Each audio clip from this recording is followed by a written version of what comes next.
Hello అండి. శ్రోతలందరికీ నమస్కారం. మన అలనాటి కథలు ఎవర్ గ్రీన్ స్టోరీస్ ఛానల్కి మీ అందరికీ స్వాగతం. జీవన తరంగాలు 5వ భాగంలో ఉన్నాము. రచన ఎద్దనపూడి సులోచనారాణి గారు. ముందు భాగంలో విజయ్ రోజాతో అనంత్ను మర్చిపోమ్మని, అనంత్ని మర్చిపోవడానికి ఎంత కావాల్సింటే అంత డబ్బు తనిస్తానని చెప్తాడు. అనంత్ స్నేహం నుండి తనను ఎవరు వేరు చేయలేరని, తను ఎప్పటికీ అనంత్తో స్నేహంగానే ఉంటుందని చెప్తుంది. అనంత్ విజయ్ మీద ప్రతీకారం తీర్చుకోవాలంటే రోజా తనని పెళ్లి చేసుకోవాలని, రోజా అంటే తనకిష్టమని రోజాతో చెప్తాడు. రోజాకి అనంత్ అంటే ఒక స్నేహితుడిగానే ఇష్టపడుతుంది, కానీ పెళ్లి చేసుకోవాలనే ఉద్దేశం ఆమెకుండదు. ఇలా సాగుతూ ఉంది కథ. తర్వాత ఏం జరుగుతుందో ఇప్పుడు తెలుసుకుందాం.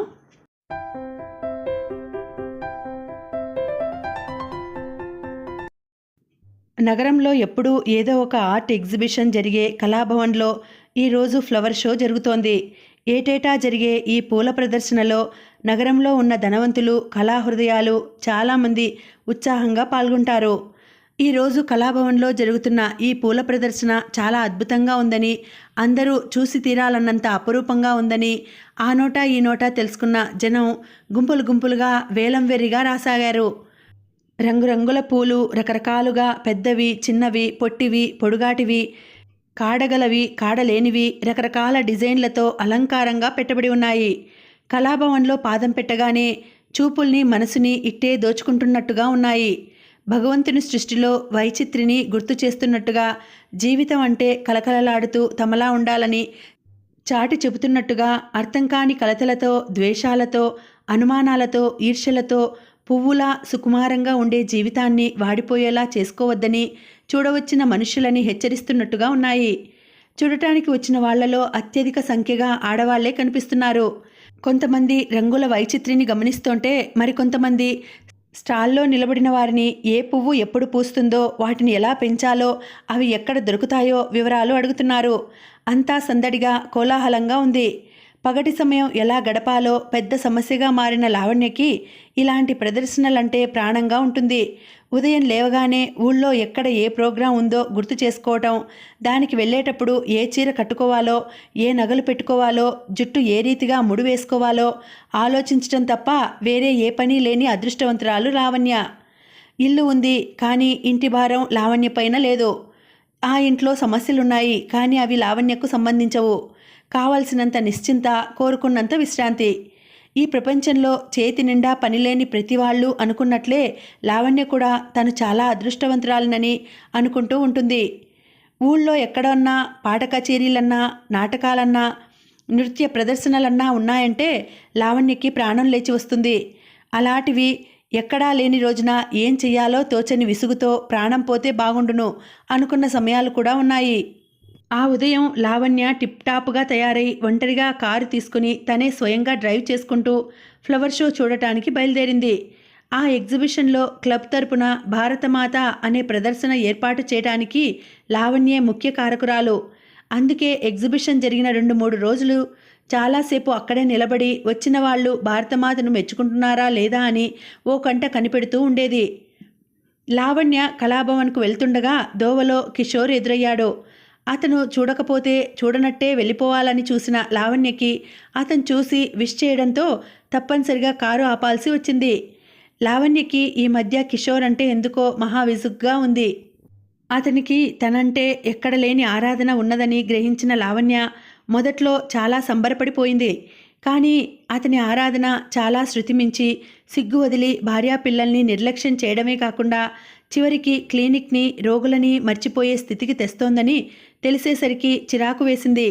ఆడవాళ్లంటే మరీ అంత వెరిగా చూసే మగవాళ్లంటే లావణ్యకి అసహ్యం అన్న సంగతి కిషోర్కి తెలియదు. కిషోర్ ఎక్కడికో వెడుతున్నాడో. లావణ్య అయిష్టంగానే లిఫ్ట్ ఇచ్చింది. కారులో వెడుతుండగా అతను అలవాటు ప్రకారం చూపిన చనువుకి లోపల మండిపడుతూ పైకి ముభావంగా ఉండిపోయింది. కారు దిగుతూ ఎంతో ఆశగా అడిగాడు కిషోర్. నవరంగ్లో మంచి పిక్చర్ ఉంది, సాయంత్రం వెడదామా? ఓహో, మా నాన్నగారు ఊరు నుంచి వచ్చిన తర్వాత నేను బయట తిరగడం మానేశాను. అందులో ఆయనకి ఒంట్లో బాగాలేదు కూడా. బుద్ధిమంతురాల్లా జవాబు ఇచ్చింది లావణ్య. కిషోర్ని డ్రాప్ చేసి కళాభవన్ దగ్గరకు వచ్చేసరికి బాగా ఆలస్యం అయింది.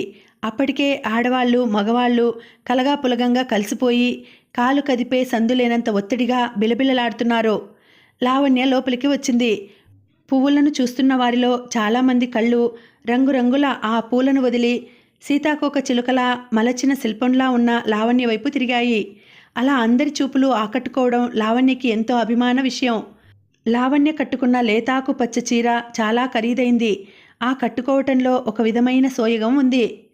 తెల్లగా శంఖంలా ఉన్న మెడలో కెంపులు పచ్చలు పొదిగిన ముత్యాలహారం చక్కటి పతకంతో చాలా పనితనంతో ఎంతో జాగ్రత్తగా అందంగా తయారు చేసినట్టుగా ఉంది. మెళ్ళో ఉన్న నగలతో చీరకున్న జరీ ఎంబ్రాయిడరీతో పాటు సమంగా ఆ కళ్ళలో చూపుల్లో తలుకులున్నాయి. స్త్రీ పురుషుల్లో ఎవరైనా సరే లావణ్య వైపు నుంచి వెంటనే చూపులు తిప్పుకోలేరు ఓ పట్టాన.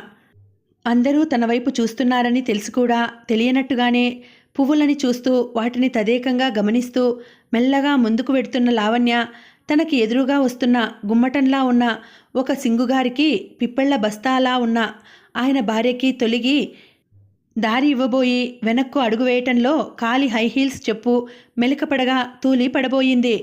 లావణ్య తనంతాను నిగ్రహించుకునే లోపలే ఇంకెవరో వెనక నుంచి సుతారంగా ఆసరా ఇచ్చి నిలబెట్టారు. I'm sorry, thank you.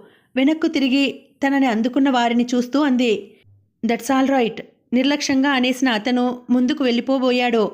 Lavanya క్షణంసేపు ఆ వెళ్ళిపోతున్న అతని వైపే చూస్తూ నిలబడిపోయింది. సన్నగా పొడుగ్గా చువ్వలా ఉన్నాడతను. గ్రే కలర్ ఫుల్ సూట్లో ఉన్నాడు. కళ్ళకి కాస్త పెద్దవిగా అనిపిస్తున్న కూలింగ్ గ్లాసెస్ ఉన్నాయి. చక్కటి క్రాఫ్ ఉంది. ముందుకి వెళ్ళిపోతున్న అతను ఎందుకో వెనక్కి తిరిగి చూశాడు. లావణ్య తన వైపే చూస్తుండటం గమనించి చిరునవ్వు నవ్వాడు. లావణ్య అప్రయత్నంగా తను కూడా నవ్వింది. అతను జనంలో కలిసిపోయాడు. లావణ్య గుండెలు వేగంగా కొట్టుకుంటున్నాయి. మనసంతా ఎలాగో అయింది. అతని నవ్వులో ఒక విధమైన పసితనం ఉంది. అతన్ని ఇంకోసారి చూస్తే తప్ప బ్రతకలేనేమో అనిపించింది. ఆ నిమిషంలో ఎంతో ఆశతో పువ్వుల్ని చూస్తూ ముందుకు నడుస్తూ కళ్ళతో అతని కోసం వెతకసాగింది. ఏమిటో వెర్రినమ్మకం అతను తప్పక తిరిగి కనిపిస్తాడు అనిపించసాగింది. లావణ్య ఊహించినట్టే అతను ఆ వైపు నుంచి మెల్లమెల్లగా పువ్వులను చూస్తున్నట్టుగా లావణ్య నిలబడిన చోటికి వచ్చి ఆగిపోయాడు. లావణ్య గుండెలు వేగంగా కొట్టుకోసాగాయి. క్షణం సేపు ఎవరికి వారే ఒకరిని ఒకరు గుర్తించనట్టుగా పువ్వుల్నే మైమరిచి చూస్తున్నట్టుగా నిలబడిపోయారు. ముందుగా పలకరిస్తే లోకు అయిపోతానేమోననే జంకు లావణ్య నోటిని బలవంతంగా ఆపింది. చివరికి అతనే అన్నాడు, ఈ పువ్వులు చాలా బాగున్నాయి. అవును వెంటనే అనేసింది లావణ్య. అతను త్రుళ్ళిపడ్డట్టు తలెత్తాడు. లావణ్య ఆశ్చర్యపోయినట్టు చూసింది. ఇద్దరూ హఠాత్తుగా అనుకోకుండా మళ్ళీ కలిసిన వాళ్ళలా అరే అనుకున్నారు.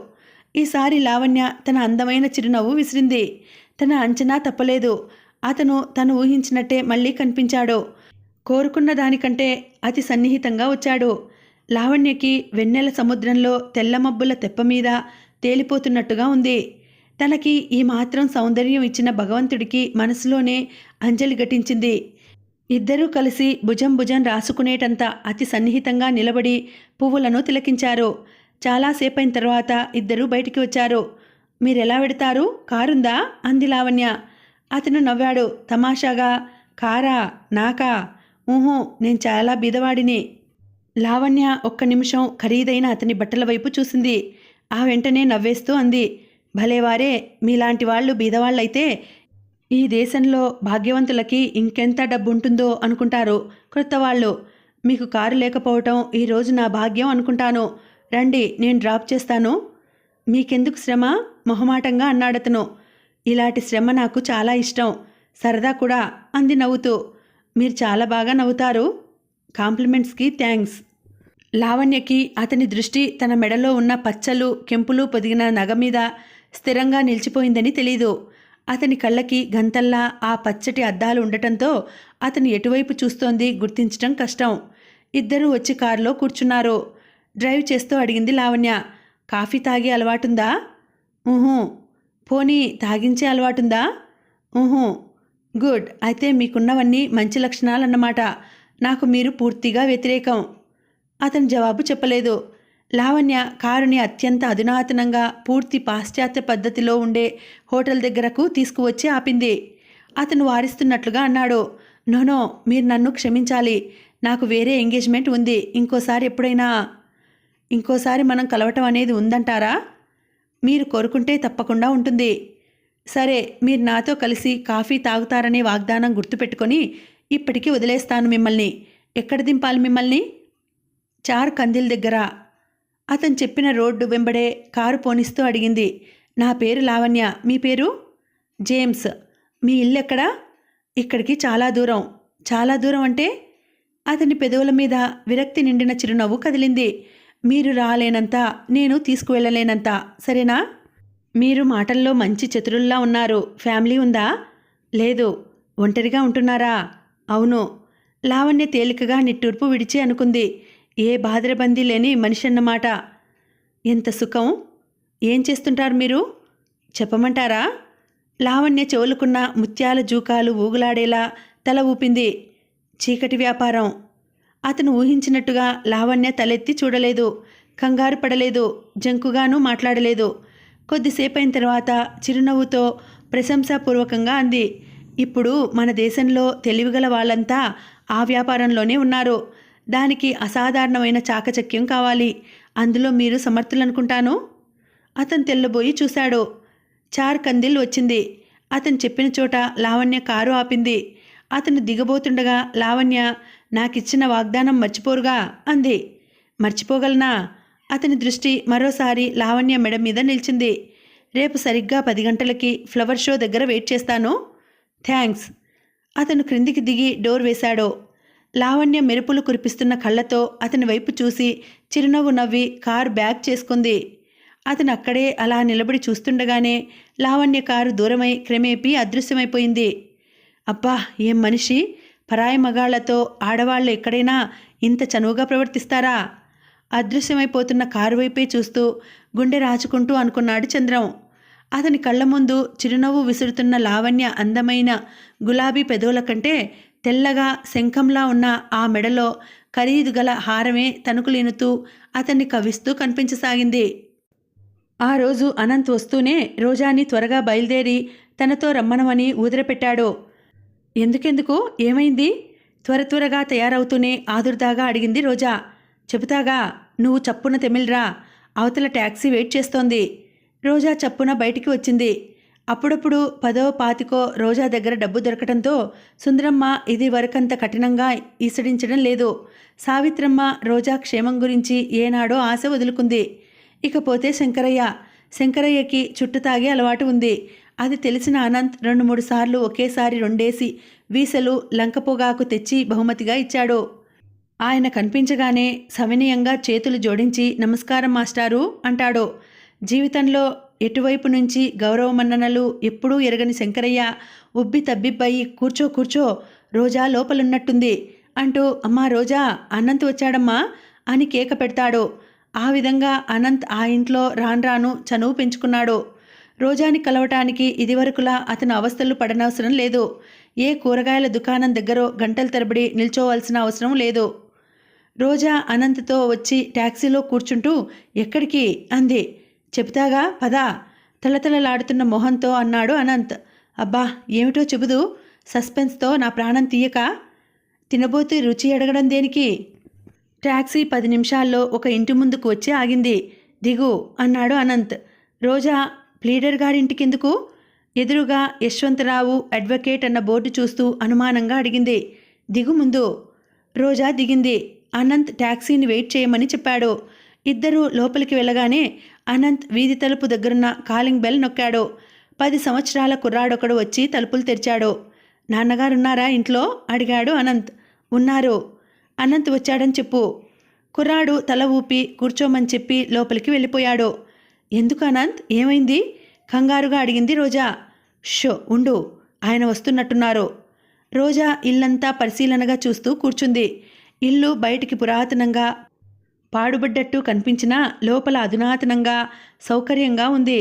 రోజా అనంత్ వచ్చి కూర్చున్న పావుగంటకి పొట్టిగా లావుగా మీసాలు కనుబొమ్మలతో సహా నెరిసిపోయిన ఒక ఆయన లోపల నుంచి వచ్చాడు. అనంత్ వెంటనే లేచి నిలబడి నమస్కరించాడు.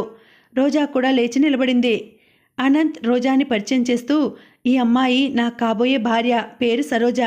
ఒకసారి నా ఆస్తి వివరాలన్నీ మీ నోటి ద్వారా స్వయంగా వినాలని కోరుకుంటోంది.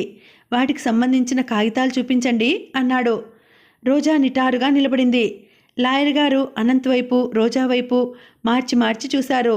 ఆయన ముఖం గంభీరంగా గండు పిల్లిలా తయారైంది. కూర్చోండి అని ఒక అల్మారా దగ్గరకు వెళ్ళి కొన్ని కాగితాలు తెచ్చి ఆస్తి వివరాలన్నీ చదవసాగాడు. మధ్య మధ్యలో చదువుతూ వింటున్నావా అన్నట్టుగా రోజా వైపు చూస్తున్నాడు. రోజాకి ఇదంతా ఎలాగో ఉంది.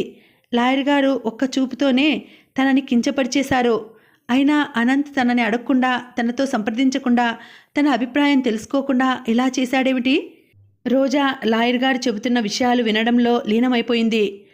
బోధన్ దగ్గర 30 ఎకరాలు చెరుకు పొలం ఉంది. అక్కడే ఇంకో పొలం 20 ఎకరాలు మాగాణి ఉంది. బోధన్ షుగర్ ఫ్యాక్టరీలో షేర్లు ఉన్నాయి.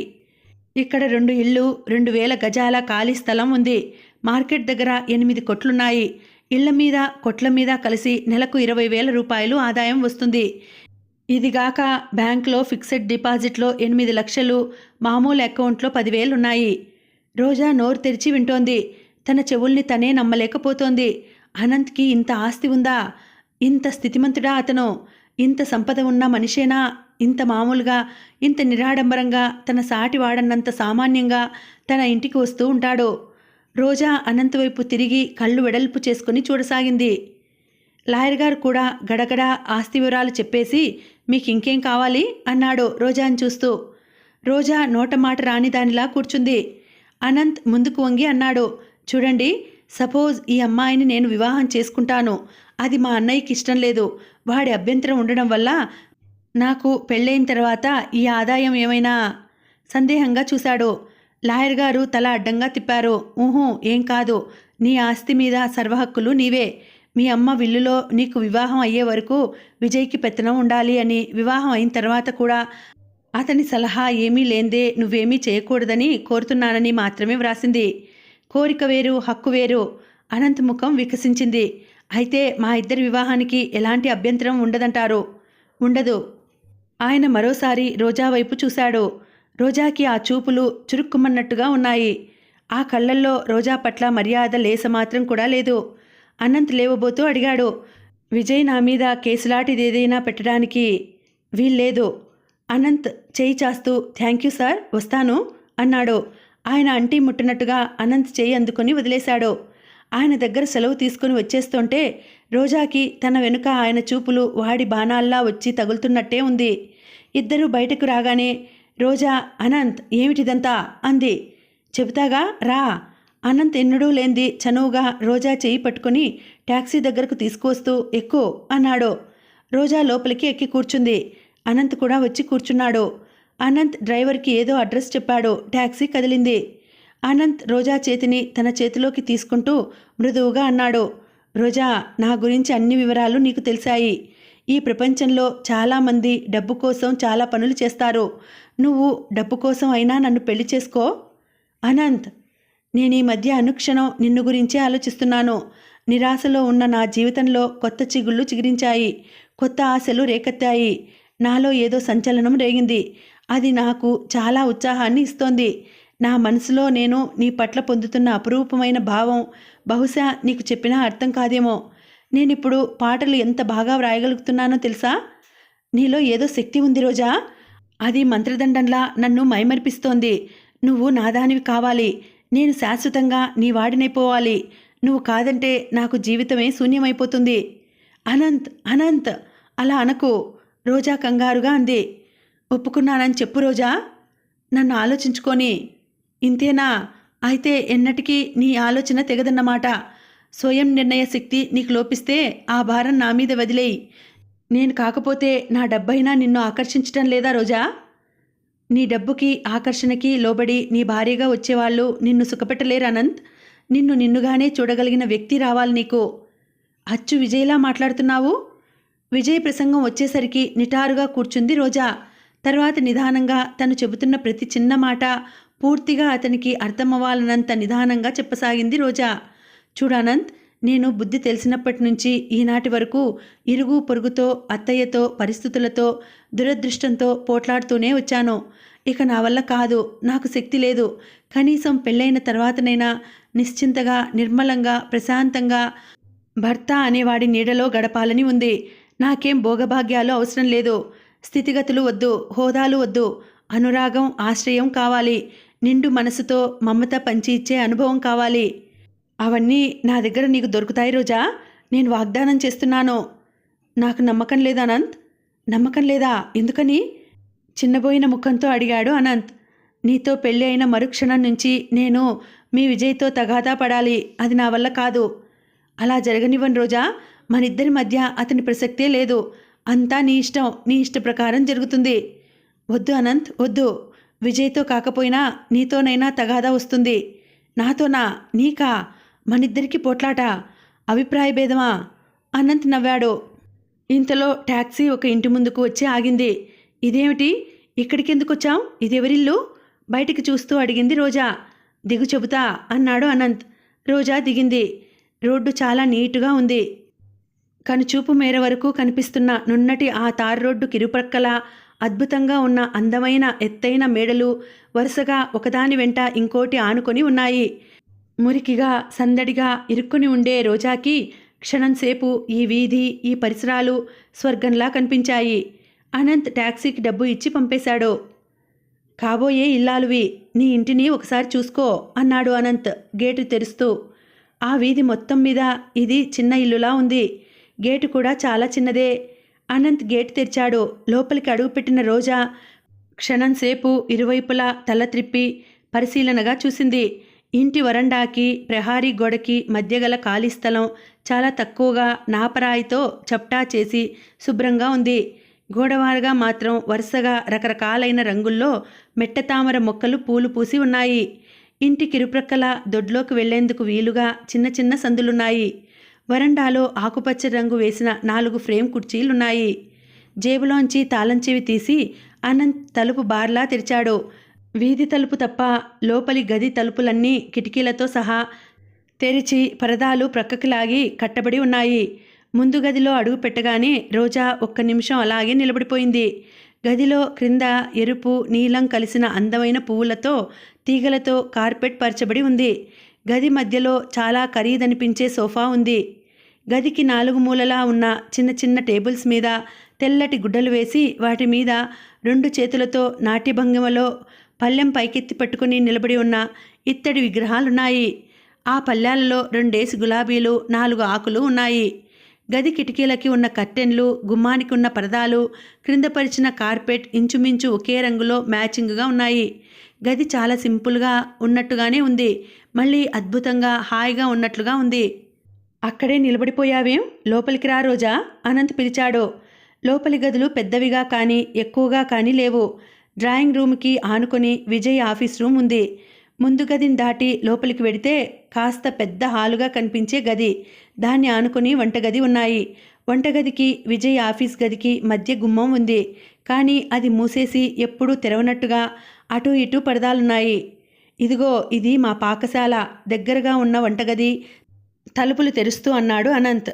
అతని వెనకే నిలబడి ఉన్న రోజా లోపలికి తొంగి చూసింది. వెంటనే ముఖం అంతా సంభ్రమాశ్చర్యాలతో నిండిపోయింది.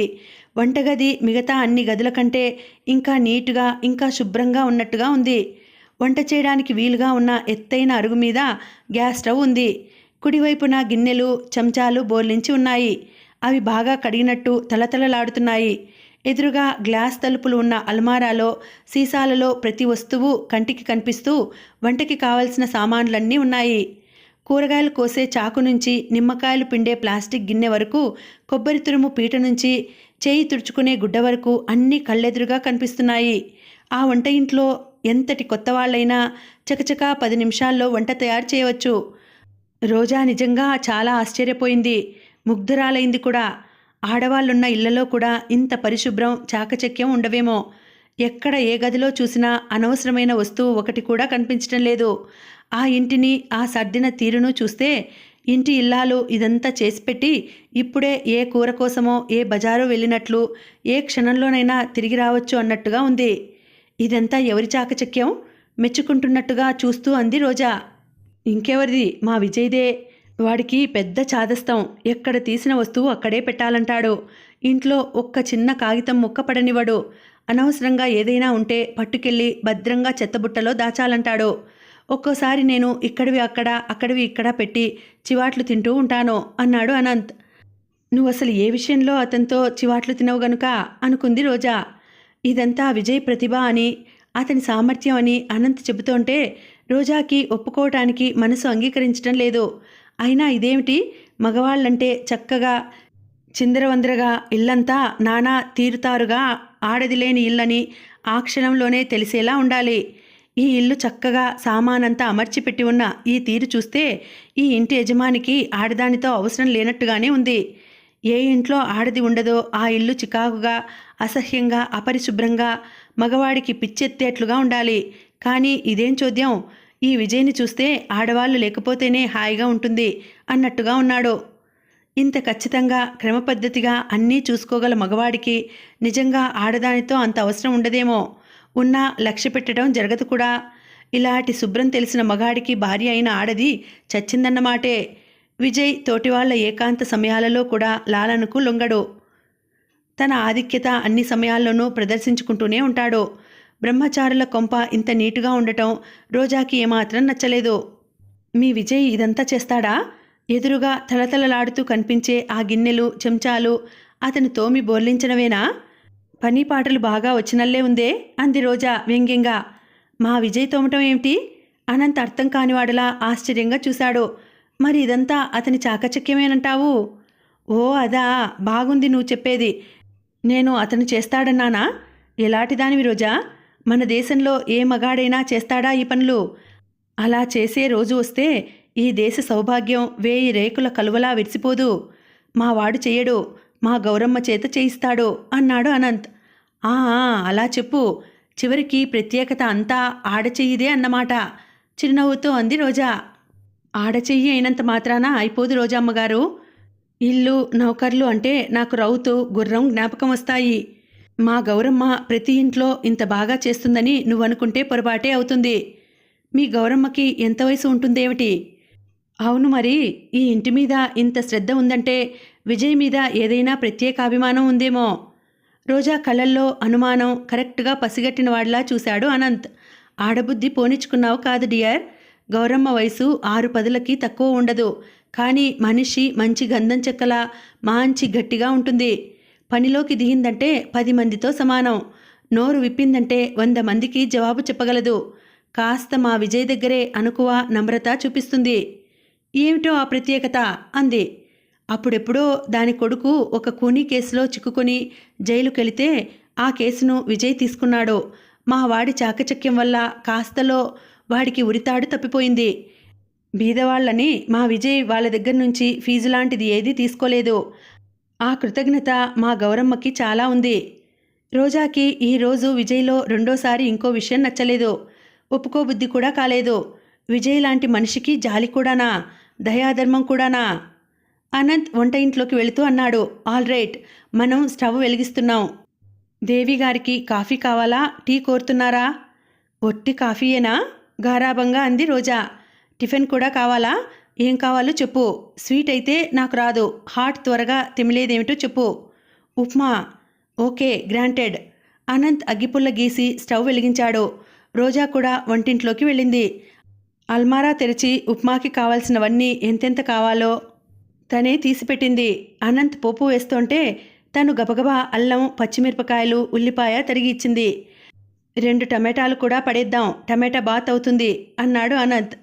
టమాటాలు కోస్తుంటే రోజా మనసు మరో చోట ఆలోచిస్తోంది.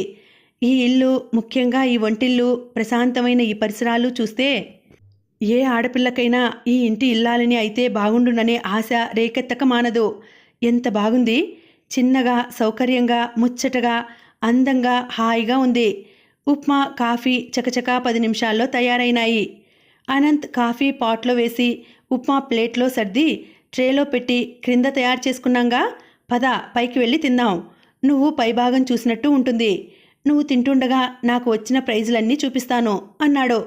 రోజా అంగీకారంగా తలూపింది. అనంత్ ట్రే పట్టుకొని ముందుకు నడిచాడు. రోజా మంచినీళ్ళ గ్లాసులు, జగ్గు పట్టుకొని అనంత్ని అనుసరించింది. పైభాగం క్రింద భాగం కంటే ఇంకా చిన్నగా ఉంది. వీధి మీదికి వరండా ఉంది. వరండా ఆనుకొని మధ్యలో కారిడార్ రెండింటినీ వేరు చేస్తుండగా 2 గదులున్నాయి. అందులో కుడివైపుది అనంత్, విజయ్ల పడక గది. రెండోది విజయ్ స్టడీ రూమ్. మిగతా భాగం అంతా దొడ్డివైపుకి ఖాళీగా ఉంది. వేసవికాలంలో గాలికి ఆరుబయట అక్కడ మంచాలు వేసుకొని పడుకోవచ్చు. వెన్నెల రాత్రుళ్ళు కూర్చొని కబుర్లు చెప్పుకోవచ్చు. అక్కడ నిలబడి చూస్తే దూరంగా ట్యాంక్ బండ్, అందులో నీళ్లు కనిపిస్తున్నాయి. రాత్రిపూట వాటి మీద పడే రంగురంగుల దీప తోరణాలు వింతగా అద్భుతంగా ఉండవచ్చు. చక్కటి గాలి వీస్తోంది. గుమ్మాలకి కిటికీలకి గదిలో మంచాల మీద ఉన్న దుప్పట్లు మ్యాచ్ అయ్యేలా ఉన్నాయి. ప్రతి చిన్న దాంట్లోనూ శ్రద్ధ తీసుకున్న విషయం స్పష్టంగా కనిపిస్తోంది. విజయ్ స్టడీ రూమ్ నిండా గోడవారుగా క్రమంగా అద్దాల బీరువాలున్నాయి. వాటిల్లో లావుపాటి లా బుక్స్ ఉన్నాయి. కిటికీ దగ్గరగా గాలి వెలుతురు ధారాళంగా వచ్చేటట్లుగా ఉన్న చోటులో రైటింగ్ టేబులు, దాని ముందు రివాల్వింగ్ చైరు ఉన్నాయి. రైటింగ్ టేబుల్ మీద దాని నిండా ఫైల్స్, ఎంగేజ్మెంట్ ప్యాడ్, ఓ ప్రక్కన కింద నుంచి ఎక్స్టెన్షన్ తీసుకున్న ఫోను ఉన్నాయి. గోడవారగా మరో మూల పాతకాలం నాటి పెద్ద పడక కుర్చీ ఉంది. విజయ్ ఎప్పుడైనా బాగా అలసిపోతే దాంట్లో పడుకొని కొద్దిసేపు విశ్రాంతి తీసుకుంటాడట. అనంత్ వరండాలో ఉన్న టీపాయ్ తెచ్చి 2 మంచాల మధ్య వేసి దాని మీద ట్రే పెట్టాడు. మంచాలు 2 ఒకే రకంగా ఉన్నాయి. వాటి మీద ఉన్న పరుపులు, దుప్పట్లు, దిండ్లు, వాటి గలీబులు, పైకెత్తి పెట్టబడి ఉన్న దోమతెరలు అన్నీ ఒకే రకంగా కావాలని 2 తెచ్చినట్లుగా ఉన్నాయి. చివరికి కాళ్లవైపు మడత పెట్టబడి ఉన్న ఊదా రంగు రగ్గులు కూడా ఒకే రకంగా ఉన్నాయి. కూర్చో రోజా. అనంత్ రోజాని ఆహ్వానిస్తూ అలవాటు చొప్పున తన మంచం మీద కూర్చున్నాడు. రోజా వచ్చి విజయ్ మంచం మీద అంచున ఆని ఆననట్టుగా కూర్చుంది. తీసుకోండి దేవిగారు. ఉప్మా ప్లేటు అందించాడు. రోజా చెంచాతో కాస్త ఉప్మా తింటూ గదంతా అంగుళం అంగుళం శ్రద్ధతో పరిశీలిస్తోంది. గదిలో 2 మంచాలు వేసినా మంచాల మధ్య మరో మంచం పట్టేంత ఖాళీ జాగా వదిలినా ఇంకా విశాలంగానే ఉంది. గదిలో క్రింద ఆకుపచ్చ రంగు కార్పెట్ పరచబడి ఉంది. గోడవారగా 2 గాడ్రేజ్ బీరువాలున్నాయి. అనంత్కి, విజయ్కి ఇద్దరికీ ఎటు కావాలంటే అటు జరుపుకునేందుకు వీలుగా తలవైపున 2 మంచాలని కలుపుతున్న చిన్న డ్రాయర్ మీద లేత నీలం రంగు షేడ్ ఉన్న టేబుల్ లైట్ ఉంది. బాత్రూమ్ అది ఇక్కడే ఉంది. అనంత్, విజయ్లిద్దరూ ఇంట్లో ఉన్నప్పుడు సాధ్యమైనంత వరకు చాలా భాగం ఇక్కడే గడుపుతామని చెబుతున్నాడు అనంత్. అనంత్, ఇదంతా నీదేనా? రోజా కళ్ళల్లో కుతూహలం మెరుస్తుండగా అడిగింది. అంతా నాదే. విజయ్ కిందిలో ఏమీ లేనే లేదా? ఎలా ఉంటుంది? ఇదంతా మా అమ్మ పుట్టింటి నుంచి తెచ్చుకున్న సంపద. విజయ్ వాళ్ళమ్మ పేద కుటుంబంలోంచి వచ్చింది. మా నాన్నగారు మొదటి భార్య అంటే విజయ్ తల్లి చనిపోగానే మా అమ్మని వివాహం చేసుకుని ఇల్లరికం వచ్చేశారు. మా తాతగారు చాలా మంచివారు కాబట్టి మా చిన్నప్పుడే మా నాన్న లేకపోయినా విజయ్ని నాతో పాటు పెరగనిచ్చి చదువు అది చెప్పించారు. రోజాకి చాలా సంతోషంగా అనిపించింది ఆ సంగతి. అంటే విజయ్కి ఈ ఇంట్లో తనది అనేది అసలేదీ లేనే లేదన్నమాట అంది. అనంత్ తల గొక్కున్నాడు. ఏది అంటే? అవతల గదిలో ఉన్న ఆ బండెడు పుస్తకాలన్నీ వాడివే మరి. పుస్తకాల సంగతి సరేలే అనంత్, ఒకవేళ ఎప్పుడైనా మీ ఇద్దరి మధ్య భేదాభిప్రాయం వస్తుందనుకో, నాకు అతనంటే ఇష్టం లేదనుకో అంది రోజా. నా కాబోయే భార్యకి అతనంటే ఇష్టం లేదనుకో, అప్పుడు నేను మిస్టర్ విజయ్ గెట్అవుట్ అంటే ఇంట్లోంచి కట్టుబట్టలతో వాడు బయటికి నడవాల్సిందే సగర్వంగా ఛాతీ చూపిస్తూ అంటూ పూర్తి చేశాడు అనంత్. రోజాకి ఆ ఊహ చక్కిలిగింతలు పెట్టినట్లుగా ఉంది. ఒక విధంగా చూస్తే విజయ్ తనకంటే ఏ విధమైన ఆధిక్యత ఉన్నవాడిలా కనిపించడం లేదు. ఏమీ లేని విజయ్కి ఏం చూసుకునో అంత పొగరు, ఎందుకో అంత అహంకారం. అతనికి తనకి పరిస్థితుల్లో ఏమాత్రం తేడా లేదు. ఇద్దరూ ఒకే రకంగా ఉన్నారు. తను మగవాడు కాబట్టి కాస్త కష్టపడి ఆ లా డిగ్రీ సంపాదించుకున్నాడు. అనంత్, అతని సంపాదన ఎలా ఉంది అంది. నా మొహం సంపాదన, సాయిబుగారి సంపాదన భూబొమ్మ గారి కుట్టుపోగులకి సరి అన్నట్టు వాడికి వచ్చే ఆ డబ్బంతా ఆ పుస్తకాలే మింగి కూర్చుంటున్నాయి. ఒక్కొక్కటి ఎంత ఖరీదని. రోజా అలాగా అన్నట్టు చూసింది. అంటే విజయ్కి వచ్చిన డబ్బంతా పుస్తకాలకి సరిపోతే తిండికి బట్టలకి అనంత్ డబ్బు వాడుకుంటున్నాడన్నమాట. ఏమీ లేని మనిషికి ఎందుకో ఆ గొప్పలు, ఎందుకో ఆ దర్జా. రోజాకివాళ చాలా ఉత్సాహంగా ఉంది. విజయ్ అసలు స్వరూపం తెలిసినట్టుగా ఉంది. ఈరోజు ఈ అనుభవం తన జన్మలో మర్చిపోలేదు. ఈ ఇంట్లో కూర్చున్న ఈ సమయం ఎంతో అందంగా, తీయగా, ఆహ్లాదంగానూ ఉంది. మనసంతా తేలికగా గాలిలో ఎగురుతున్నట్టుగా, హుషారుగా, డ్యాన్స్ చేయాలన్నంత కోరికగా, నిగ్రహించుకోలేనట్టుగా ఉంది. చాలా రోజుల తర్వాత జీవితంలో మొట్టమొదటిసారిగా తనకి కూడా ఒక విధమైన విలువ ఉన్నట్టుగా, తన వ్యక్తిత్వానికి ప్రత్యేకత కలిగినట్టుగా అనిపించసాగింది రోజాకి. కాఫీ తాగుతూ అనంత్తో మాట్లాడుతూ, అనంత్ తెచ్చి చూపుతున్న బహుమతులను చూస్తూ, కళ్ళతో మరోసారి గదంతా పరీక్ష చేస్తున్న రోజా దృష్టి చటుక్కున ఓ చోట ఆగిపోయింది. విజయ్ తలవైపున ఉన్న దిండు గలీబు చినగడానికి సిద్ధంగా ఉన్నంత పాతదిగా, మధ్యలో రంగుదారాలతో కుట్టబడి వెలిసిపోయి వెలా తెల్లబోతున్న గులాబీ పువ్వులతో ఓ మూలగా విజయ్ అన్న వంకర టింకర అక్షరాలతో తెలుగులో కుట్టబడి ఉంది. రంగుదారాలు చాలా వరకు వెలిసిపోయి మధ్య మధ్యలో కొన్ని ఊడిపోయి పైకి లేచినాయి. రోజా దిండుని ఒళ్ళోకి తీసుకుని శ్రద్ధగా చూస్తూ, ఏమిటిది, ఇంత పాతగా ఉంది, ఎవరైనా ప్రజెంట్ చేసిందా అంది. తనకొచ్చిన ప్రైజులు రోజాకి చూపించి తిరిగి తీసుకెళ్లి బీరువాలో జాగ్రత్తగా పెట్టుకుంటున్న అనంత్ తిరిగి చూసి విసుగ్గా ముఖం పెట్టి అవును అన్నాడు. ఎవరిచ్చారు? విజయ్ అంత భద్రంగా దాచుకున్న ఈ జ్ఞాపకం ఎవరిదై ఉంటుందా అన్న కుతూహలంతో తలెత్తుతూ అడిగింది. వాళ్ళమ్మ. రోజా హతాశురాలైనట్టు చూసింది. ఎప్పటిదో, అది మా తాతల నాటిది. ఆ గలీబు చూస్తే తెలియటం లేదు. ఈరోజో రేపో వాడి పుట్టినరోజో కాక వాళ్ళమ్మ చచ్చిపోయిన రోజో అనుకుంటా. ఏడాదికి ఆ 2 రోజులే వేసుకుని భద్రంగా బీరువాలో దాస్తాడు. అర్థం లేని సెంటిమెంటు వాడును. నాకైతే ఫూలిష్ అనిపిస్తుంది. దాన్ని చచ్చినా చాకలికి కూడా వేయడు. తనే ఉతుక్కుని ఇస్త్రీ చేసుకుంటాడు. అనంత్ ఎంతో విసుగ్గా చెప్పిన ఆ మాటలు రోజా చాలా ఆసక్తిగా వింది. వాళ్ళమ్మ ఇచ్చిందా అది? ఇన్ని సంవత్సరాల నుంచి అంత జాగ్రత్తగా దాచుకున్నాడా? రాక్షసత్వం మూర్తిభవించిన అతని మనఃప్రవృత్తిలో ఇంత సున్నితమైన భావాలు కూడానా? రోజాకెందుకో నమ్మశక్యం కాలేదు. అనంత్ విజయ్ బాల్యం గురించి తనకి జ్ఞాపకం ఉన్న 1-2 సంఘటనలేవో చెబుతున్నాడు. రోజా అతని మాటలు వింటున్నట్టు నటిస్తూనే దిండు మీద విజయ్ అని ఉన్న చోట కాస్త కాఫీ ఒలకబోసి అనంత్ చూడకుండా యథాస్థానంలో పెట్టేసింది. దానిమీద ఆ కాఫీ మరక చూసినప్పుడు అతని ముఖం ఎలా ఉంటుందో చూడాలని కుతూహలం కలిగింది. విజయ్ తలకి రాసుకునే నూనె కాబోలు దిండు మీద నుంచి సన్నగా తేలి వచ్చి రోజా నాసికా పుటాలకి తగిలింది. ఏదో సువాసన మృదు మధురంగా మత్తుగా హాయిగా అనిపిస్తున్నట్టుగా ఉంది. రోజా తినటం పూర్తి కాగానే మంచం మీద నుంచి లేచి వచ్చి కిటికీ దగ్గరగా నిలబడి పరదా పక్కకు లాగి వీధిలోకి చూడసాగింది. అక్కడి నుంచి చూస్తే వీధిలో రోడ్డు కిరిప్రక్కలా ఉన్న ఇల్లు అందంగా హుందాగా తాము శ్రీమంతుల నిలయాలమని సగర్వంగా చాటుకుంటున్నట్టుగా ఉన్నాయి. ఎంత ఉన్నతంగా ఉన్నాయి ఇవి! వాటి డిజైన్లు, ఆ రంగులు, ఆ పోకడలు ఓ భూతల స్వర్గంలా ఉంది. ఒకరి మీద ఇంకొకరు పోటీగా ఎవరికి వారే తమ ఇల్లు అందంగా ఉండాలనిపించేలా కట్టినట్టుగా ఉన్నాయి. రోజా మనోవీధిలో తాముండే వీధికి ఈ వీధికి గల తేడా కనిపించింది. ఒక్కసారి అక్కడి వాళ్ళంతా ఇక్కడికి వచ్చేసి వీళ్ళ ఇళ్లలో జొరబడి వీళ్ళందరినీ తన్ని బయటికి తరిమేస్తే, ఎవరైనా దేశాన్ని నియంతగా పరిపాలిస్తూ భాగ్యవంతులందరినీ పూరిపాకల్లో ఉండవలసిందిగా ఆజ్ఞాపిస్తే, వీళ్ళందరినీ 4 రోజుల పాటు అన్నం తినకూడదని, 5 రోజుల పాటు స్నానం చేయవద్దని, ఉదయం నుంచి సాయంత్రం వరకు ఎర్రటి ఎండలో కాళ్ళ జోళ్లు లేకుండా పరిగెత్తవలసిందిగా ఆంక్ష విధిస్తే, అప్పుడు తనలాంటి వాళ్ళంతా ఇలా ఉన్నతంగా ఉన్న ఇళ్లల్లో మేడ మీదెక్కి వాళ్ళని చూస్తూ చప్పట్లు చరుస్తూ విరగబడి నవ్వాలి. అలా నవ్వగలిగిన రోజున తనలాంటి వాళ్ళకెంతో ఆనందంగా ఉంటుంది. రోజాకి తనేం ఆలోచిస్తోందో గుర్తుకు వచ్చేసరికి తనకి తానే సిగ్గుపడింది. ఏం ఆలోచిస్తోంది తను?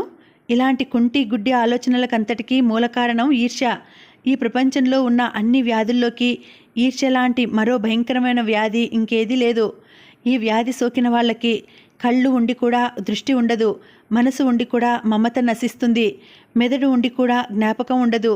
వివేకం గల ఏ మనిషి ఈ జబ్బుని దరిదాపుల్లోకి కూడా రానివ్వకూడదు. రోజా చూస్తుండగానే ఆ వీధిలో అనంత్ ఇంటికి ఎదురు వరుసలో అవతల వైపు నుంచి ఉన్న రెండో ఇల్లు పింక్ కలర్ మేడ ముందు నల్లటి పొడుగాటి కారు ఒకటి వచ్చి ఆగింది. ఆ కారులోంచి దాదాపు రోజా వయసే ఉన్న ఒక అమ్మాయి, ఆ అమ్మాయితో పాటు ఇంకో 10 సంవత్సరాల పిల్ల దిగారు. ఇద్దరి చేతుల నిండా పెద్ద పెద్ద ప్యాకెట్లు ఉన్నాయి. అవి కాక కారులోంచి డ్రైవర్ మరికొన్ని తీసి పట్టుకొని వాళ్ళ వెంటే వెడుతున్నాడు. రోజా రెప్పవాల్చకుండా ఆ కారుని, అందులోంచి దిగిన వాళ్ళని చూస్తోంది. ఇంతలో ఈ లోపల అనంత్ ఎప్పుడు వచ్చి రోజా వెనుకగా నిలబడ్డాడో హఠాత్తుగా మాట్లాడుతూ, రోజా, ఆ నల్ల కారు ఆగిందే ఇప్పుడు. ఆ ఇల్లు వేణుగోపాలరావు గారిది. ఆ కారులోంచి దిగిన ఆ ఇద్దరు ఆయన కూతుళ్ళు, పెద్దమ్మాయి లావణ్య, చిన్నపిల్ల రాధ. రోజా వెనక్కి తిరిగి అనంత్ ముఖంలోకి చూసింది. వేణుగోపాలరావు గారంటే గుర్తు చేసుకుంటున్నట్టుగా చూసింది.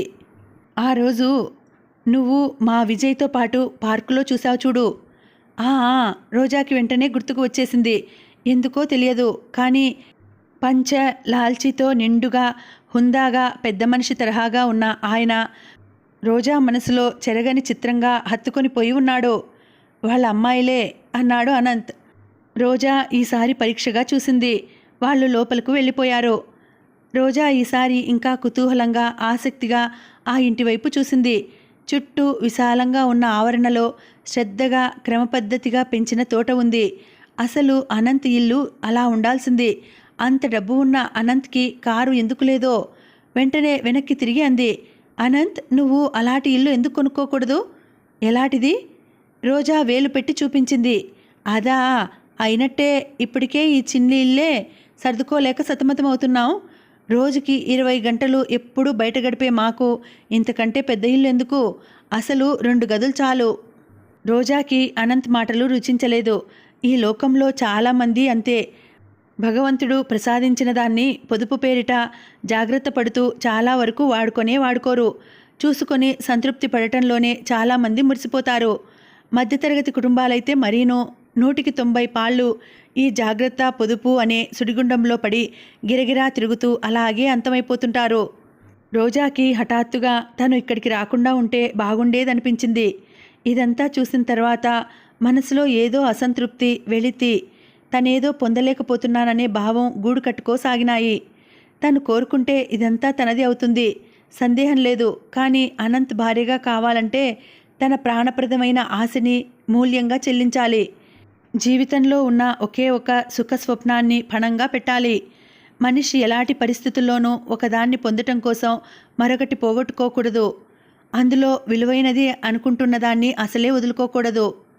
అనంత్ రోజా దృష్టిని ఇటు మళ్లించమన్నట్టుగా మెల్లగా చేయి జాపి కర్టెన్ మూసేశాడు. రోజా అనునయంగా పిలిచాడు. ఏమిటి? యథాలాపంగా వెంటనే అతని వైపు చూస్తూ అంది. రోజా. అనంత్ కంఠం అదోలా అయింది. అతని కళ్ళల్లోకి నూతన కాంతి వచ్చింది. త్రుళ్ళిపడిన రోజా రెప్పపాటులో మనసులో కలిగిన కంగారుని బయటకి కనిపించనీయకుండా నిగ్రహించుకుంది. ఏమిటి అనంత్? అతనిలో భావసంచలనం గుర్తించని దానిలాగానే అమాయకంగా అడిగింది. అనంత్ సమాధానంగా వెంటనే 2 చేతులు జాచాడు. అనంత్. దగ్గరకు రా రోజా. చుట్టుప్రక్కల ఆవరించుకున్న ఏకాంతం అనంత్లో ఎల్లప్పుడూ ఉండే బిడియాన్ని, సంకోచాన్ని వదలగొట్టేసింది. కోర్కెతో అతని కళ్ళు మత్తెక్కినాయి. రోజాకి అతన్ని వారించటం అసాధ్యం అని తెలిసిపోయింది. చప్పున దూరంగా వచ్చి బ్యాగ్ తీసుకుంటూ, నేను వెళ్ళిపోవాలి అనంత్, చాలా ఆలస్యమైపోయింది అంది. 1 నిమిషంలో ఆలస్యం అయిపోదు. అనంత్ ప్లీజ్, ప్రతిమలాడుతున్నట్టుగా అంది రోజా. ప్లీజ్ రోజా, వేడుకున్నట్టుగా చూశాడు అనంత్. అతని చేతులు కాంక్షతో బుసలు కొడుతున్న జంట సర్పాల్లా ముందుకు జాచి ఉన్నాయి. కాస్త కదిలితే ఎగిరి తనని వాటేసి బంధించేలా ఉన్న వాటివైపు క్షణంసేపు రోజా మతిపోయిన దానిలా చూడసాగింది. అనంత్లో ఎప్పుడూ ఎరగని చనువు, అతని ముఖంలో స్పష్టంగా కనిపిస్తున్న ఉద్రిక్తత, ఈ రెండూ చూసేసరికి రోజాకి నిజంగా కంగారు అనిపించింది. అతన్ని వారించటం అసాధ్యమేమో అన్న ఊహ వెన్నుముక జల్దరించేటట్టు భయాన్ని కూడా కలుగజేసింది. ఊహో వద్దు. తల అడ్డంగా వేగంగా ఊపుతూ తన అయిష్టాన్ని స్పష్టంగా తెలియచేసిన రోజా మరో మాటకి అవకాశం ఇవ్వకుండా చటుక్కున మెరుపులా బయటికి పారిపోయింది. రోజా వెనుక నుంచి వారిస్తున్నట్టుగా కేక పెట్టాడు అనంత్. సుడిగాలిలా బయటకు దూసుకువచ్చేసి 2 మెట్లు ఒక అంగ చొప్పున దూకుతున్నట్టుగా దిగి వస్తున్న రోజా మధ్యలో ఉన్నట్టుండి మీట నొక్కినట్టుగా ఆగిపోయింది. ఆ ఆగడానికి చకచకా దిగుతున్న పాదం క్రింద మరో మెట్టు మీద ఆనకుండా ఆపుకోవటానికి తనని నిగ్రహించుకోవటంలో తూలి పడబోయి రైలింగు పట్టుకుని ఎలాగో అతి కష్టం మీద ఆగి తను బొమ్మలా నిలబడిపోయింది. ఎదురుగా క్రింద నుంచి పైనుంచి వినిపిస్తున్న కంఠస్వరాలు ఎవరివా అని ఆలోచిస్తున్నట్టుగా ఎడమ కనుబొమ్మ కొద్దిగా ముడిచి విజయ్ మెల్లగా ఒక్కొక్క మెట్టే ఎక్కి పైకి వస్తున్నాడు. రోజాను చూడగానే అతను కూడా టక్కున ఆగిపోయాడు. అదృష్టవశాత్తు ఇద్దరి మధ్య 2 మెట్లైనా మిగిలినాయి. రోజా కళ్ళు భూతాన్ని చూసిన చిన్న పిల్లల భయంతో రెపరెపలాడినాయి. విజయ్ కళ్ళు పెద్దవి చేసి తన కళ్ళని తానే నమ్మలేనంత ఆశ్చర్యంగా చూస్తున్నాడు. రోజా ప్లీజ్ ఒక్కసారి దగ్గరకు రా. కాబోయే భార్యాభర్తలం, మన ఇల్లు మన గది, తప్పేముంది? గదిలోంచి బ్రతిమలాడుతున్నట్టుగా వినిపిస్తోంది అనంత్ స్వరం. చుట్టుప్రక్కల ఎవరూ లేరనే ధైర్యంతో అతను నిస్సంకోచంగా మాట్లాడిస్తున్నాడు. రోజాకి భూకంపం లాంటిదేదైనా వచ్చి భూమి బ్రద్దలై తను క్రిందికి దిగిపోతే బాగుండుననిపించింది. మందార పువ్వులా ఎర్రగా కందిపోయిన ముఖంతో, క్రింది పెదవిని పళ్లతో రక్తం వచ్చేటంత గట్టిగా నొక్కిపట్టి, రైలుంగిని గట్టిగా పట్టుకొని ఊపిరి తీసుకోవటానికి కూడా భయపడుతున్న దానిలా నిలబడిపోయింది రోజా. విజయ్ క్షణంసేపు రోజా వైపు, గదివైపు కళ్ళు పెద్దవి చేసి వింతగా మార్చి మార్చి చూశాడు. తర్వాత అతని చూపులు రోజా మీద నిలిచిపోయాయి. ఆ కళ్ళల్లో ప్రపంచంలో ఉన్న అసహ్యం, ఏవగింపు అంతా పోగు చేసి నింపినట్టుగా ఉన్నాయి. రోజా గాలి తగిలితే మైల పడిపోతానేమో అని భయపడిన వాడిలా రోజా ఓ పక్కకి తొలగి నిలబడి దారి ఇచ్చినా తను మరింత అవతలి వైపుకి ఒదిగి పైకి వెళ్ళిపోయాడు. 2 నిమిషాలు 2 యుగాల్లా గడిచినాయి. విజయ్ లోపలికి వెళ్ళాడు. ఆ క్షణంలో అతన్ని చూడగానే అనంత్ ఎలా నిశ్చేష్టుడవుతాడో, ఎలా చూస్తాడో రోజా బాగానే ఊహించగలిగింది. అనంత్ మాటా పలుకు లేకుండా చటుక్కున గుమ్మంలోకి వచ్చేశాడు. అనంత్! వెనుక నుంచి పిడుగుపాటుగా వినిపించింది విజయ్ స్వరం. ఏమిటి? రక్తం చిందేటంత ఎర్రగా కందిపోయిన ముఖాన్ని జేబురుమాల్తో గట్టిగా తుడుచుకుంటూ అన్నాడు అనంత్. అతనిలో నిష, కాంక్ష అన్నీ విజయ్ని చూసిన మరుక్షణంలో ముఖాన చన్నీళ్లు కొట్టినట్టు దిగిపోయినాయి. ఏమిటిది? ఇల్లా లేక కల్లుపాకా? విజయ్ క్రింద ఉన్న మంచినీళ్ల గ్లాసుల్ని విసురుగా కాలితో తన్నిన శబ్దం. అది వెంటనే గోడ వరకు దొల్లుకుంటూ వెళ్ళి ఆగిన చప్పుడు వినిపించింది. అనంత్ మాట్లాడలేదు. గదంతా భయంకరమైన నిశ్శబ్దంతో మౌనంలో మునిగిపోయినట్టుగా అయింది. ఆ నిశ్శబ్దాన్ని చీల్చుకుంటూ సింహగర్జనలా వినిపించింది అతని స్వరం. బుద్ధి లేదట్రా నీకు? ఇలాంటి బజారు రకాలని ఇంటికి తీసుకొస్తావా? ఇంకోసారి ఇలా చేశావంటే... రోజా నెత్తిన పిడుగుపడిన దానిలా అయింది. విజయ్ ఇంకా ఏదేదో అంటున్నాడు. అనంత్ సమాధానంగా ఏదేదో గొనుగుతున్నాడు. రోజా ఆ పైన ఇక వినలేని దానిలా చకచకా మెట్లు దిగి వచ్చేసింది. ఇలాంటి బజారు రకాలని విజయ్ కావాలని గుచ్చిన ఆ విషపు బాణం అభిమానపూరితమైన రోజా లేత గుండెల్లో వాడిగా గుచ్చుకుంది. ఆ బాధకి తట్టుకోలేనట్టుగా అప్రయత్నంగా కళ్ళల్లో గిర్రున నీళ్లు తిరిగాయి. రోజా బుద్ధి తెలిసిన తర్వాత చాలా అవమానాలు పొందింది. కానీ విజయ్ చేసిన ఈ అవమానం సాటిలేనిది, జన్మలో ఏనాడు మరుపురానిది. రోజాకి జీవితంలో మొట్టమొదటిసారిగా తనకి పుట్టెడు చెవుడు ఉంటే ఎంత బాగుండేది అనిపించింది. క్రింద గదిలోకి వచ్చి నిలబడిన రోజా కోపాగ్ని జ్వాలల మధ్య చిక్కుపడిపోయి వాటి నుంచి తప్పించుకోలేని దానిలా నిస్సహాయంగా నిలబడిపోయింది. వెనుక నుంచి అనంత్ వచ్చాడు. రోజా, రోజా, ప్లీజ్ నువ్వేమీ అనుకోకు. విజయ్కి మధ్య నోటికి హద్దుపద్దు లేకుండా పోతోంది. మంచి చెడు విచక్షణ జ్ఞానం విస్మరించి మాట్లాడుతున్నాడు. చేతులు నలుపుకుంటూ అన్నాడు అనంత్. అతని కంఠంలో నిషా పూర్తిగా తగ్గిపోయింది. మనిషి మామూలుగా ఉన్నాడు. అనుకోకుండా ఎదురైన ఈ సంఘటనకి ఎలా సంజాయిషీ ఇచ్చుకోవాలో తెలియక కంగారు పడుతున్నాడు. కళ్ళలో ఉబికి వస్తున్న నీటిని ఎంతో ప్రయత్నం మీద నిగ్రహించుకుంటూ ఉన్న రోజా అతని వైపు తిరిగింది. సూటిగా చూస్తూ అడిగింది. అనంత్, ఒక్క మాట అడగనా? ఇది నీ ఇల్లా, అతని ఇల్లా? నా ఇల్లే. అలాంటప్పుడు అతనికి స్పష్టంగా నా ఇల్లు నా ఇష్టం అని ఎందుకు చెప్పలేవు నువ్వు? చెబుదామని అనుకున్నాను, కానీ అలా సడన్గా చూసేసరికి... నిజం చెప్పు. అతని ఇంట్లో లేడని, ఇప్పుడప్పుడే రాడనే ధైర్యంతోనే నన్ను తీసుకువచ్చావు, అంతేనా? నిజమేనా? అబ్బబ్బే, అదేం కాదు రోజా. వెడదాం పదా. ఈరోజు నీ ఇంటికి నన్ను బలవంతంగా తీసుకువచ్చి నువ్వు ఇచ్చిన ఈ ఆతిథ్యాన్ని నేను ఈ జన్మలో మరవలేను. రోజా కళ్ళల్లో మళ్ళీ గిర్రున నీళ్లు తిరగబోయినాయి. ముఖం వేగంగా ప్రక్కకు తిప్పుకుంది. బజారు రకమట, బజారు రకం. తనే రకమో?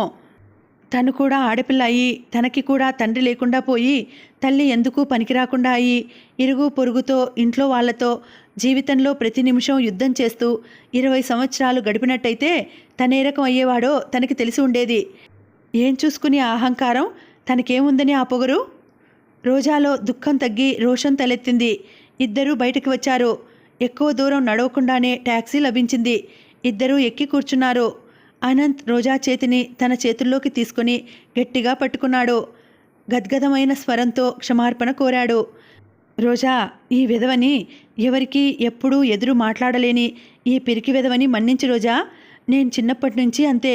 ఎప్పుడూ ఎవరికో ఒకరికి భయపడుతూనే గడిపాను. నాకు చాలా చిన్నప్పుడు మా అమ్మకి ఎప్పుడూ సుస్థిగా ఉండటం వల్ల నాకో ఆయాని పెట్టారు. అది ఎప్పుడూ కసురుతుండేది. రాను రాను నాకు అసలు ఏ పని చేయవచ్చునో ఏది చేయకూడదో ఏమాత్రం తెలియకుండా పోసాగింది. మా అమ్మ దగ్గర కూడా నాకు ఎక్కువ చనువు లేదు. ఆవిడ ఎప్పుడూ నేను డబ్బెక్కడ పాడు చేస్తానో అన్న ఆరాటమే తప్ప నేనేమిటో నా ఊహలేమిటో తెలుసుకోవాలని ప్రయత్నించేదే కాదు. నిజం చెబుతున్నందుకు నీతో పాటు భగవంతుడు కూడా నన్ను క్షమించాలి. ఆవిడ చనిపోతోందంటే నాకెంత సంతోషం కలిగిందో, ఒక విధంగా ఎప్పుడా అని ఎదురుచూశానని కూడా చెప్పవచ్చు. ఇప్పటికీ మా ఇంట్లో ఏ వస్తువు చూసినా ఆవిడ నియంతృత్వం, నిరభిమానమే గుర్తుకు వస్తుంది నాకు. ఆవిడ పోగానే ఒక్కసారి నా సంకెళ్ళు తెగిపోయినట్టుగా ఆనందించాను. కానీ తర్వాత విల్లుతో ఆవిడ నాకు డబ్బు చేతికి అందకుండా బంధించిన తీరు, విజయ్ అజమాయిషిగా నా మీద తీసుకోవాల్సిన చర్యలు, ఇవి వినగానే ప్రాణం ఉసూరుమంది. నాకు సంకెళ్ళు తెగిన మాట నిజమే, కానీ నేనింకా పంజరంలోనే ఉన్నాను. నాకు స్వేచ్ఛ లభించలేదు, నాకిక విముక్తి లేదు అన్న సత్యం మెల్లమెల్లగా తెలిసిరాసాగింది. నా చేతిలోకి రాకుండా చేసిపోయింది. కానీ మా అమ్మ లేకపోతే సహజంగా తల్లి బిడ్డల మధ్య ఉండాల్సిన మాధుర్యాన్ని మింగేసిన ఈ డబ్బు, తల్లి ప్రేమకి నన్ను దూరం చేసిన ఈ పాపిష్టిధనాన్ని నేను ఏనాడో బీదసాదలకి పంచి ఇచ్చి నేనెటైనా వెళ్ళిపోయేవాడిని. నాకంత కసిగా ఉండేది రోజా. ఈ ప్రపంచంలో నీ ఒక్కదాని దగ్గరే నేను కోరుకున్న స్వేచ్ఛ లభించింది. అందుకే నీ పరిచయం నాకు అంత అపురూపం అయింది. అందుకే పదే పదే వెర్రివాడిలా నన్ను పెళ్లి చేసుకోమని సిగ్గు విడిచి నీ వెంటపడి నిన్ను అడుగుతున్నాను. స్నేహమయవి అయిన నిన్ను భార్యగా పొంది నా జీవితం నీ చేతుల్లో పెట్టి నిశ్చింతగా, నిరాడంబరంగా, హాయిగా ఉండాలని నా వాంఛ. భగవంతుడు నా భవిష్యత్తులో ఏం రాసి పెట్టాడో మరి. చివరి మాటలు అనంత్ హృదయాంతరాల్లోంచి వస్తున్నాయని, అవి పచ్చి నిజాలని రోజాకి అర్థమైంది. రోజా సానుభూతిగా అర్థం చేసుకున్న దానిలా అతని చేతిని తన చేత్తో పట్టుకుంది. ట్యాక్సీ రోజా ఇంటిని సమీపిస్తోంది. రోజా ఉన్నట్టుండి మృదువుగా, చాలా నిశ్చలంగా, దృఢచిత్తంతో చెబుతున్న దానిలా అంది, నాకిష్టమే, పెళ్ళి ఏర్పాటు చేయించు. రోజా, దేవుడు సాక్షిగా చెబుతున్నా, నేను ఒప్పుకుంటున్నాను. ఒకసారి మాట ఇస్తే తిరిగిపోయే మనిషిని కాను నేను. తెలుసు రోజా, నాకు బాగా తెలుసు. ఈ పెళ్లి గురించి మా వాళ్ళకి కానీ మీ విజయ్కి కానీ తెలియాల్సిన అవసరం లేదు. పెళ్లి చాలా క్లుప్తంగా, గుప్తంగా జరిగిపోవాలి. అలాగే రోజా. అనంత్ మళ్ళీ మీ విజయ్ కాదని దబాయించడానికి వీలు కాని విధంగా అంతా పకడ్బందీగా జరిపించాలి. అదంతా నేను చూసుకుంటాను. విజయ్ కాదు, నువ్వు ఒప్పుకోవాలి, కానీ దేవుడు కూడా మనకి అడ్డు రాలేడు. అనంత్ హృదయం పులకరించింది. కళ్ళు తేజస్సుగా మారినాయి. అతని పాదాలు భూమి మీద ఉన్న ఆంతర్యం ఆకాశంలోని మేఘాల్లోకి ఎగిరింది. Thanks Vijay, many many thanks to you. నీ మేలు జన్మలో మరువలేను. అనుకోకుండా నువ్వు చేసిన అవమానం నా పాలిట వరంగా మారింది. ఆ జన్మాంతం నీకు కృతజ్ఞుణ్ణి. మనసులో అంజలి ఘటించాడు అనంత్. రాత్రి 10 గంటలు దాటిపోయింది. లాయరు యశ్వంతరావు గారింట్లో ఆఫీస్ రూమ్లో ఇంకా లైట్లు వెలుగుతూనే ఉన్నాయి. గదిలో టేబుల్ దగ్గర కూర్చున్న లాయర్ గారికి ఎదురుగా విజయ్ కూర్చుని ఉన్నాడు. లాయర్ గారు కళ్ళజోడు సరిచేసుకుంటూ, కాగితాలు కట్టుకుంటూ, కాగితాలు సర్దుకుంటూ విజయ్తో మాట్లాడుతున్నారు. అప్పటికి చాలాసేపటి నుంచి వాళ్ళిద్దరి మధ్య ఏదో జటిలమైన సమస్యను గురించి తర్క వితర్కాలు జరిగినట్టు, ఎంత ఆలోచించినా దానికి పరిష్కార మార్గం దొరక్క సతమతమై విసిగిపోయి అలసట చెందినట్టుగా ఉన్నారిద్దరూ. గాఢాలోచనలో మునిగి ఉన్న విజయ్ చేతిలో పేపర్ వెయిట్ని తదేకంగా చూస్తూ దాన్ని అటూ ఇటూ తిప్పుతున్నాడు. అతని ఎడమ కనుబొమ చిరాకుని సూచిస్తూ కొద్దిగా వంగి ఉంది. లాయర్ గారు ఫైనల్గా చెప్పేస్తున్నట్లుగా అన్నారు, ఏం చేస్తావయ్యా నువ్వు? తనేం చిన్నపిల్లవాడా? 2 తగిలించి గదిలో పెట్టి తాళం వేసేందుకు? మైనర్ దాటిన మనిషి. తన ఇష్టాయిష్టాలు నిస్సంకోచంగా అమలుపరుచుకోవచ్చునని తెలిసి తెగిస్తున్నవాడయ్యే. ఆడపిల్ల వలలో పడకూడదనే బుద్ధి, జాగ్రత్త అతనికుండాలి, కానీ నువ్వెంతకాలమని తప్పిస్తూ కూర్చుంటావు? అందుకేగా నేను సాధ్యమైనంత త్వరలో వాడికి పెళ్లి చేయాలని పట్టుదలగా ప్రయత్నిస్తున్నది. ఆ పుండరీకాక్షయ్య గారి సంబంధం దాదాపు సెటిల్ అయిపోయిందనే అనుకున్నాను. ఇదిగో ఈ అవాంతరం వచ్చింది. అవాంతరాలు అలా వెల్లువలా వస్తూనే ఉంటాయి. వాటికి అంతం ఎక్కడా? ఇంతకీ రేపు ఏం చేస్తానంటావు మరి? సలహా సంప్రదింపుల కోసం నా దగ్గరికి వచ్చావు, బాగానే ఉంది. కానీ ఎటువైపు నుంచి చూసినా రేపు పెళ్లి తప్పే మార్గమే నాకు కనిపించలేదు. అదే నేను ఆలోచిస్తున్నాను.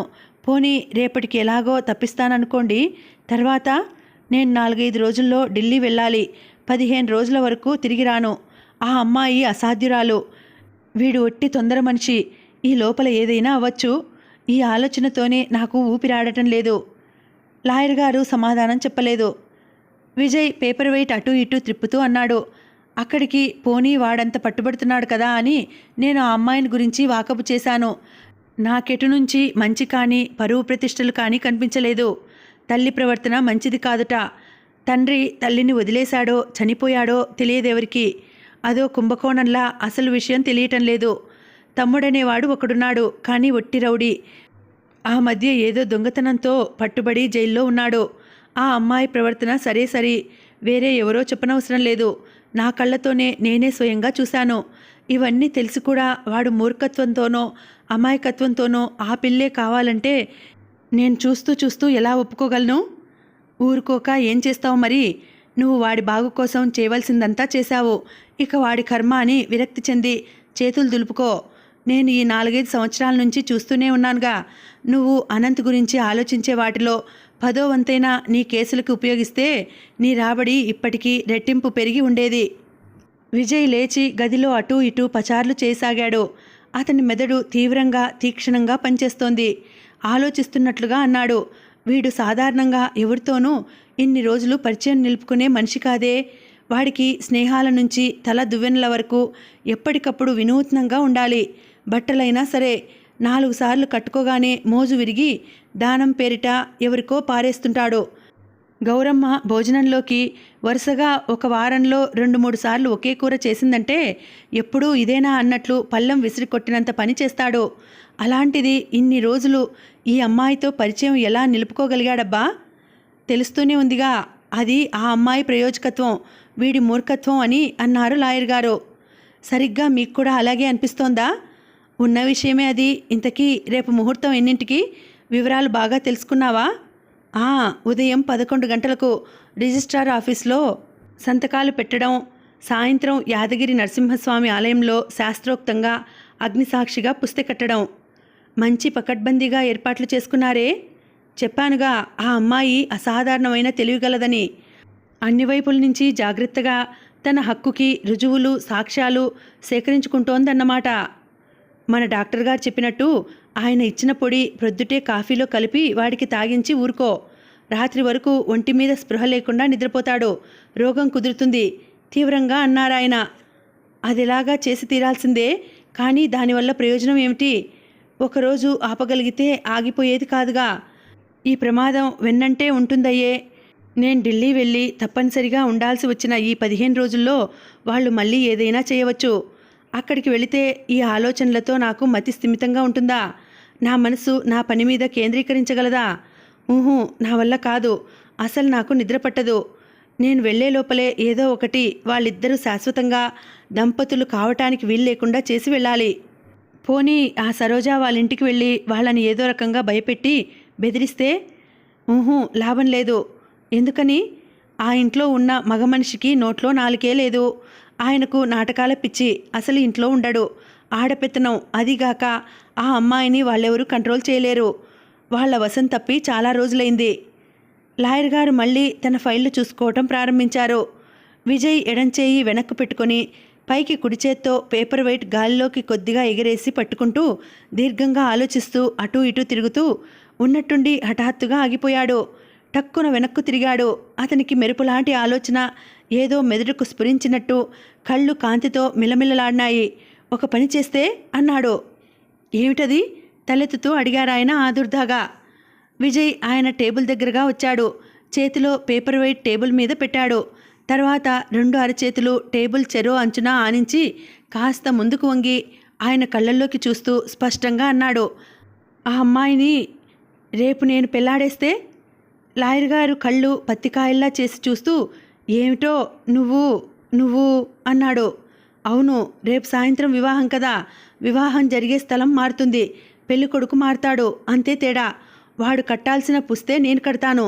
అనంత్ ఆ అమ్మాయి చేతుల్లో చిక్కుకునే బదులు ఆ అమ్మాయినే నా చేతుల్లో చిక్కించుకుంటాను. విజయ్ వెరివాడిలా అన్నాడాయన. విజయ్ తాపీగా ఆయన ఎదురుగా ఉన్న కుర్చీలో కూర్చుంటూ అన్నాడు. అవును, ఇది మంచి మార్గం. ఇలా అయితే నాకు నిశ్చింత. ఢిల్లీ కాదు, కలకత్తా వెళ్ళినా, బొంబాయి వెళ్ళినా, ఎప్పటికీ తిరిగి వచ్చినా నాకు భయం లేదు. వెనుక పీకులాట ఉండదు. విజయ్, ఇలా నువ్వు ఎంతమందిని పెళ్లాడగలవు? ఆవేశంగా అన్నాడు లాయర్ గారు. అనంత్ ఇంకో అమ్మాయి వలలో చిక్కుకునే ప్రమాదం రానివ్వను నేను. వాడి షాక్ నుంచి తేరుకునే లోపలే ఏదో ఒక సంబంధం చూసి పెళ్లి చేసేస్తాను. విజయ్, నీకు మతిపోయింది. కేవలం వాడి క్షేమం గురించి ఆలోచిస్తున్న నువ్వు నీ సంగతి చూసుకోవటం లేదు. ఇందులో నా సంగతి ఏముంది? లేదు, అనంతుని అపాయంలోంచి తప్పించడానికి నువ్వు అందులో ఇరుక్కుంటున్నావు. ఇందులో నాకు వచ్చే ప్రమాదం ఏముంది అన్నాడు విజయ్. లేదు, పెళ్ళంటే ఏమనుకున్నావు? ఇదేం తమాషా అనుకుంటున్నావా? ఓ చెంప ఆ అమ్మాయి కుటుంబం మంచిది కాదని చెబుతూనే నేను నా కోసం ఆ అమ్మాయిని పెళ్లాడడం లేదే. కాకపోతే మాత్రం ఆ అమ్మాయి ప్రవర్తన సరైంది కాదని, అసాధ్యురాలని నువ్వే చెప్తున్నావు. రేపు ఆ అమ్మాయి ఇదేదైనా బయటికి తెచ్చి గొడవ చేస్తే లోకులు ఇంకో విధంగా అనుకోగల అవకాశం ఉంది. బంగారం లాంటి నీ భవిష్యత్ మట్టిపాలవుతుంది. జాగ్రత్త విజయ్. ఇప్పుడిప్పుడే పైకి వస్తున్నవాడివి. అందులో నీ వృత్తి మహా చెడ్డది. ఈర్ష్యాసూయలు ఎక్కువ ఇందులో. నువ్వు పైకి వస్తున్నావని చూసి ఓర్వలేని వాళ్ళు ఏదైనా చేయవచ్చు. మనిషి ఎంతో మోజుపడే ఈ కీర్తి ప్రతిష్టలు మహా చెడ్డవి. ఒక్కసారి అవి ఎవరినైనా వరించాయంటే ప్రతిఫలంగా ఎప్పుడూ ఇక తమదే ప్రాధాన్యత అంటాయి. మనిషి మనసులోని భావాలని అవి చాలా ఆహుతి కోరుతాయి. అనంత్ని రక్షించడానికని ఆవేశంతో దూరాలోచన లేకుండా మంచి మర్యాద లేని ఈ పిల్లతో సంబంధం కలుపుకొని జీవితం నడిబజార్లోకి తెచ్చుకోకు. నవ్వుల పాలవుతావు. అనంత్కేం, వాడికి డబ్బుంది, ఎలాగైనా బ్రతకగలడు. నీకు నీ ప్లీడర్ వృత్తే జీవితం అన్న సంగతి మర్చిపోకు. తన క్షేమం గురించి అంత నిస్సంకోచంగా గట్టిగా చేసిన ఆయన హెచ్చరికలకి విజయ్ కళ్ళల్లో కృతజ్ఞత తొంగిచూసింది. కానీ తనకేదో అవుతుందని భయపెట్టడం అతనికి నచ్చక, ఏమవుతుంది? ఆ అమ్మాయి నన్ను ఏం చేయగలదంటారు మీరు అన్నాడు. ఏదైనా చేయవచ్చు. రేపు సరాసరి నీ ఇంటికి వచ్చి నీతో కాపురం పెడతానంటే ఏం చేస్తావు నువ్వు? విజయ్ కళ్ళల్లో కంపరం కనిపించింది. దానిని వదిలించుకున్నట్టుగా కొద్దిగా భుజాలెగరేసి, రానివ్వండి, అవసరం లేదనుకున్న ఆడపిల్లని వదిలించుకోలేనంత అసమర్థుడినా నేను అన్నాడు. ఇహ నీకు నేనేం చెప్పలేను. మీ హెచ్చరికలకి కృతజ్ఞుడిని. దానివల్ల నాకెలాంటి ప్రమాదము రాదు. మీరు నిశ్చింతగా ఉండండి. నీ ఇష్టం. దీనివల్ల ఆ అమ్మాయి అనంత్ని పెళ్లి చేసుకోకుండా కాళ్ళు చేతులు కట్టేయటం తప్ప ఇంకేం కాదు. అది తర్వాత నేను స్పష్టంగా ఆ అమ్మాయికి చెబుతాను. లాయర్ గారు గంభీరంగా అన్నారు. పెళ్లి కొడుకుని మార్చడం అంటే అంత సులభం అని నేను అనుకోను. ఆ అమ్మాయి ఒంటి మీద ఏమాత్రం తెలివి ఉన్నా నీ చేత మెళ్ళో తాలి కట్టించుకోదని నాకు బాగా తెలుసు. ఆమె ఒంటి మీద కించిత్తు కూడా స్పృహ ఉండనివ్వను నేను. అంటే? ఆయన తలెత్తి చూశారు. రేపు మీరే స్వయంగా చూస్తారుగా. విజయ్ చిరునవ్వుతో సమాధానం ఇచ్చాడు. అక్కడున్న మిగతా వాళ్ళంతా? అదంతా నేను సరిచూసుకోగలను. అక్కడ ఉండేదంతా నా వాళ్లే ఉంటారు. విజయ్ కుర్చీలోంచి లేస్తూ అన్నాడు. నేను వస్తాను. చాలా ఆలస్యమైంది. మీకు శ్రమ ఇచ్చినందుకు మన్నించాలి. ఇందులో నేను పడిన శ్రమ ఏదీ లేదు. ఆ కుటుంబం మిత్రుడిగా అనంత్కి ఈ పెళ్లి తప్పించడానికి నువ్వేది చేయమన్నా నేను కూడా డాక్టర్ గారిలాగానే సిద్ధంగా ఉన్నాను. కానీ ఇప్పుడు నువ్వు చెప్పింది మాత్రం నా నిశ్చయానికి తిరుగులేదు. తొందరపడకు. ఇంటికి వెళ్ళిన తర్వాత నిదానంగా కూర్చొని మరోసారి ఆలోచించుకో. రేపు పెళ్లి ఆపటం ఎలాగైనా చేయవచ్చు. అతని పెదవుల మీద కృతజ్ఞతతో కూడిన చిరునవ్వు మెరిసింది. వెళ్ళబోతూ ఆగి అడిగాడు. రేపు మీరు నాతో వస్తారుగా? రాకుండా ఉండగలనా? అనంత్ గురించి కాకపోయినా నీ గురించి అయినా వస్తాను. బంగారం లాంటి భవిష్యత్ కలవాడివి. నాకు చెల్లెలు కూతురుంది. నేను నీతో చెప్పలేదు కానీ నీ మీద కాస్త ఆశ పెట్టుకున్నాను. కళ్ళజోడు సరిచేసుకుంటూ అన్నారాయన. విజయ్ నవ్వి సెలవు తీసుకుని వెళ్ళిపోయాడు. ఏ జమీందారు వంశంలోనో పుట్టిన ఏ ఏకైక పుత్రికకో పుస్తె కట్టి ఆస్తికి హోదాకి అల్లుడు కావాల్సిన వాడివి. ఏ ప్రత్యేకత లేని ఒక మామూలు అమ్మాయి మెళ్ళో అనంత్ కోసమైతే మాత్రం తాలి కడతావా నువ్వు? కోపంగా అనుకున్నారు ఆయన. ఇక్కడికి ఈ భాగాన్ని ఆపుతున్నానండి. మళ్ళీ వచ్చే వీడియోలో మనం కథను కొనసాగించుదాం. మళ్ళీ వచ్చే వీడియోలో కలుసుకుంటాను. అంతవరకు సెలవు. నమస్తే. Thank you for watching. Bye.